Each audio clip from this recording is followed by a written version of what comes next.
بسم الله الرحمن الرحیم. زه یم کفایت الله یوسفزی، ستاسو خبریال، او نن د درې د غرونو نه تاسو سره مخاطب. دلته څه ملګري دي او هغې ملګرو له مونږ په چکر راغلي یو.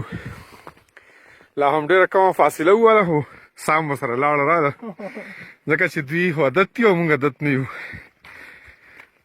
دا مخکې ملګری چې کوم روان دی نو دا زموږ رهبر دی، ده پسې روان یو او هغه بره کوم ځای چې ښکاري نو دغې ته به مونږ انشاءالله ځان رسو.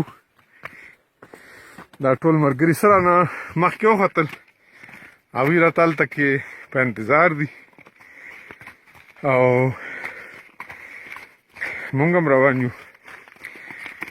میاشت خو د اپریل 18 تاریخ ته خو چونکې باران شوی دی، د هغې د وجې نه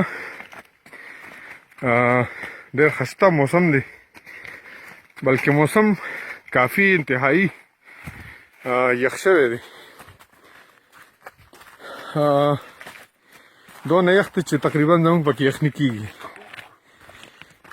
دا تاسو وګورئ، دا ګرد چاپېره غرونه او مخامخ غرونو باندې بلکل وډیاز هم راښکته شوي دي. دا کم تارونه چې څه لږ ډېر ښکارېږي دا د کویلې کان دي او په دې باندې لاندې کویلې راکوزېږي. ځکه څه لږ ډېر په نظر پکې راتلی شم نو چونکې ملګري رانه مخکې لاړل، د دې د وجې نه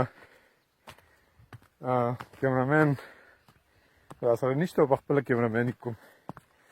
د دې ځای د حالاتو نه به مونږ تاسو وخت تر وخته انشاءالله خبرو چې څونه مونږ دلته پاتې کېږو یا پکې څه داسې ځایونو ته ځو نو به تاسو سره خامخا شیر کوو. دا مونږ تقریبا د لارې نه دونه بره راووتو او دا څه لږه ډېره فاصله دغې مکان ته پاتې ده،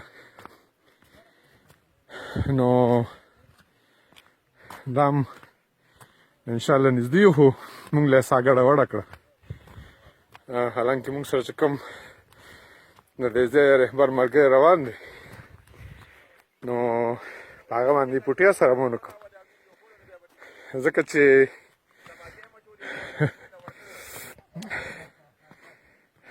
حسنین هم لګیا دی ویډیو کوي.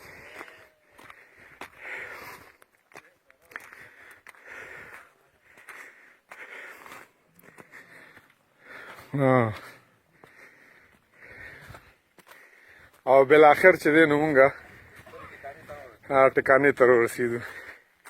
مشر زموږ نه مخکې راوخته او زموږ په استقبال کې ولاړ دی. السلام علیکم. السلام علیکم. السلام علیکم مشر. السلام علیکم. السلام علیکم. السلام علیکم. څنګه رو؟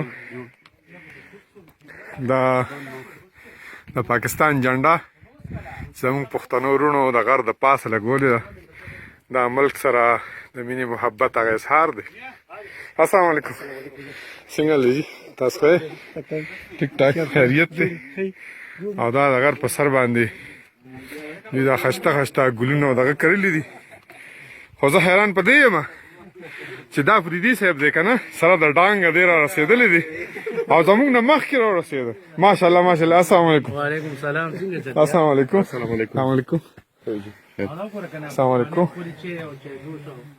دا څه لږه ډېره خو تیاره ده، خو بهرحال دا نه به انشاءالله تاسو وینئ چې زموږ ملګري دغه دي سام لفظه پورې ځي راځي او ته دا زموږ نه ښه شوې ښه ښه یې پکې انشاءالله چې څونه مونږ دلته پاتې کېږو او څه څه کوو نو تاسو به انشاءالله وخت تر وخته خبرو. فی الحال د الله په امان.